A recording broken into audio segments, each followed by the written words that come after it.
Kerala VC. Ciza Thomas പി.ആർ.ഒ ഓഫീസിലെ file പരിശോധിച്ചത് ഇടത് സിൻഡിക്കേറ്റ് അംഗങ്ങൾ തടഞ്ഞു. വി.സിയുമായി വാഗ്വാദം. സിൻഡിക്കേറ്റ് യോഗം അടിയന്തരമായി ചേരണമെന്ന CPM അംഗങ്ങൾ, യോഗം ചേരേണ്ടതില്ലെന്ന BJP അംഗങ്ങൾ, വി.സിയുടെ ചേംബറിൽ അംഗങ്ങൾ തമ്മിൽ സംഘർഷം. കേരള സർവകലാശാല രജിസ്ട്രാറുടെ സസ്പെൻഷൻ റദ്ദാക്കണമെന്നാവശ്യപ്പെട്ട് ഹൈക്കോടതിയിൽ രജിസ്ട്രാർ ഫയൽ ചെയ്ത ഹർജിയിൽ തിങ്കളാഴ്ച വൈസ് ചാൻസലർ സത്യവാങ്മൂലം നൽകുന്നതിന്റെ ഭാഗമായി ബന്ധപ്പെട്ട ഓഫീസ് ഫയലുകൾ നേരിട്ട് പരിശോധിച്ച വി.സി. ഡോക്ടർ സിസ തോമസിനെ CPM സിൻഡിക്കേറ്റ് അംഗങ്ങൾ തടഞ്ഞുവെച്ചു.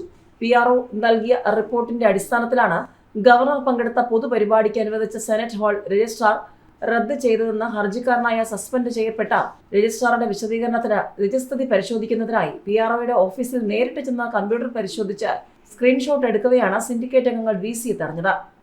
വി.സി സെക്ഷനിൽ പ്രവേശിക്കാൻ പാടില്ലെന്നും രജിസ്ട്രാർ മുഖേന മാത്രമേ ഫയലുകൾ പരിശോധിക്കാൻ പാടുള്ളൂവെന്നുമാണ് സിൻഡിക്കേറ്റ് അംഗങ്ങളുടെ നിലപാട്. സിൻഡിക്കേറ്റ് യോഗം ചേരണമെന്നാവശ്യപ്പെട്ട് വി.സിയെ നേരിട്ട് കാണുവാൻ എത്തിയതാണെന്നും അംഗങ്ങൾ അറിയിച്ചു. ഏത് ഓഫീസിൽ എപ്പോൾ പോകണമെന്നും ഏത് പരിശോധിക്കണമെന്നും തീരുമാനിക്കാനുള്ള അധികാരം തനിക്കുണ്ടെന്നും വി.സിയെ കാണണമെങ്കിൽ അംഗങ്ങൾ വി.സിയുടെ ചേംബറിൽ വരുവാനും സിസ തോമസ് നിർദ്ദേശിച്ചു. വി.സി ചേംബറിലെത്തിയ ശേഷം ഇടത് സിൻഡിക്കേറ്റ് അംഗങ്ങൾ വി.സിയെ നേരിൽ കണ്ട് സിൻഡിക്കേറ്റ് യോഗം ഉടനടി ചേരണമെന്ന 16 അംഗങ്ങൾ ഒപ്പിട്ട നിവേദനം നൽകി. അതിനിടെ സിൻഡിക്കേറ്റ് യോഗം അടിയന്തരമായി ചേരേണ്ടതില്ലെന്ന ആവശ്യവുമായി BJP സിൻഡിക്കേറ്റ് അംഗം വി.സിയുടെ ചേംബറിൽ കയറിയത് ഇടത് സിൻഡിക്കേറ്റ് അംഗങ്ങളും BJP അംഗങ്ങളുമായുള്ള ഏറ്റുമുട്ടലിന് കാരണമായി.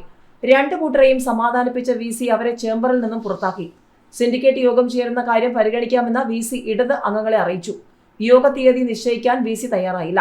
യോഗം ചേരണമെന്ന നിവേദനം കൈപ്പറ്റിയതായ രേഖ വി.സി നൽകി. അതിനിടെ സർവകലാശാലയ്ക്ക് വേണ്ടി വി.സി കോടതിയിൽ ഫയൽ ചെയ്യുന്ന സ്റ്റേറ്റ്മെന്റ് തങ്ങൾ അംഗീകരിച്ചു മാത്രമേ നൽകാൻ പാടുള്ളൂവെന്നും അത് മാത്രമേ യൂണിവേഴ്സിറ്റി സ്റ്റാൻഡിംഗ് കൗൺസിൽ കോടതിയിൽ സമർപ്പിക്കുകയുള്ളൂവെന്നുമുള്ള സിൻഡിക്കേറ്റ് അംഗങ്ങളുടെ ആവശ്യം വി.സി നിരാകരിച്ചു. വൈസ് ചാൻസലർ നൽകേണ്ട സ്റ്റേറ്റ്മെന്റ് ഓഫ് ഫാക്ട്സ് എന്തായിരിക്കണമെന്ന് വി.സി തീരുമാനിക്കുമെന്നും സർവകലാശാലയും വി.സിയും വ്യത്യസ്ത നിലപാടുകളിലാണെന്ന് കോടതിക്ക് ബോധ്യപ്പെട്ട സാഹചര്യത്തിൽ വി.സിക്ക് വേണ്ടി സീനിയർ അഭിഭാഷകനെ ചുമതലപ്പെടുത്താനും വി.സി ഉത്തരവിട്ടു.